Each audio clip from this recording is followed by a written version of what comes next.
আজকে আমি তোমাদেরকে নবম দশম শ্রেণীর যে রাইট ফর্ম অফ ভার্ব টপিকটি রয়েছে, এই টপিকটার রুলসগুলো পড়াবো।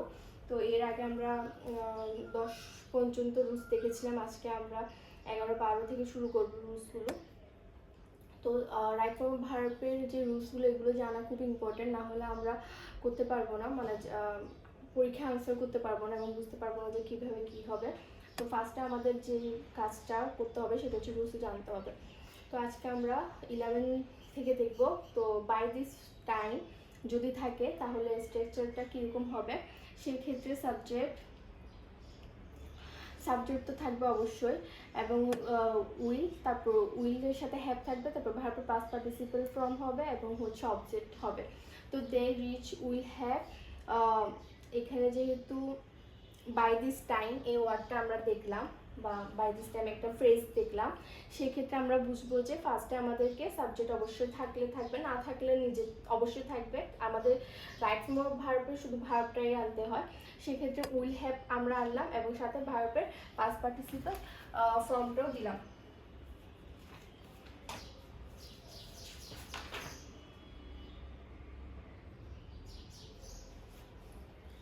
এবং এখানে ক্ষেত্রে এটা হবে মানে ফিউচার পারফেক্টের রুলস, এটা subject plus will have plus ভার্বের পাস্ট পার্টিসিপল ফর্ম প্লাস হচ্ছে অবজেক্ট, তাহলে এটা হচ্ছে ফিউচার পারফেক্টের, মানে এটা স্ট্রাকচারটা ফিউচার আমরা লিখতে বলি যে ফিউচার হবে, ফিউচার পারফেক্ট।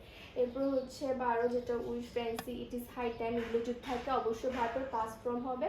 আর ফ্যান্সি এই ওয়ার্ডটা দেখে আমরা বুঝছি যে এটার ভার্বের পাস্ট ফর্ম টার্ন আনতে হবে।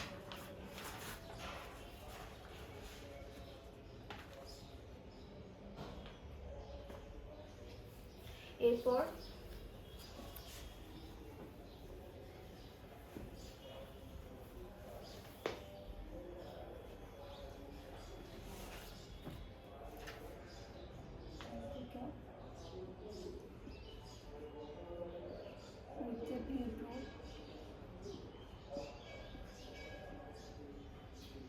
look forward to, with a view to look forward to, get used to, be used to, এই ওয়ার্ডগুলো যদি থাকে, এবং আরও কিছু ওয়ার্ড রয়েছে with a view to, look forward to, get use to, be use to, এগুলো হচ্ছে যে ফ্রেজগুলো রয়েছে, এগুলো মুখস্থ করতে হবে। এরপর হচ্ছে স্টপ, স্টার্ট, মাইন্ড, এরপর ভার্ব প্লাস আইএনজি হবে।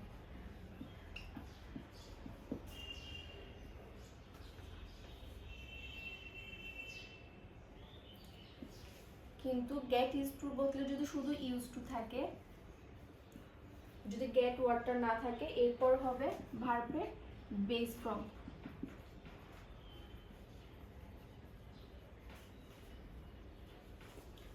এবং আমরা যদি শুধু এটা দিয়ে উদাহরণটা দেখাই তাহলে I get used to, I get used to walk, আর এখানে হবে ওয়াকিং,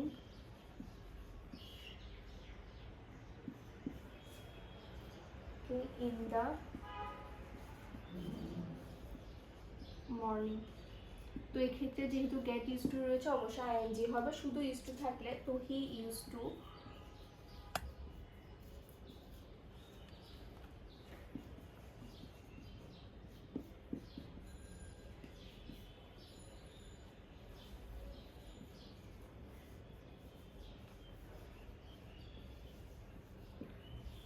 তো আই গেট ইউজ টু থাকলে, গেট থাকলে অবশ্যই ভার্বের সাথে আইএনজি যুক্ত হবে, এবং শুধু ইউজ টু থাকলে সেক্ষেত্রে বেস ফর্মটাই হবে, এবং এক্ষেত্রে শুধু হচ্ছে বেস ফর্মটাই হবে।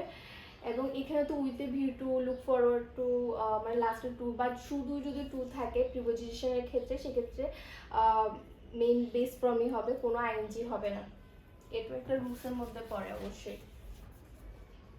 এরপর আরও কিছু রুলস রয়েছে, তো ওগুলো আমরা পরে দেখবো।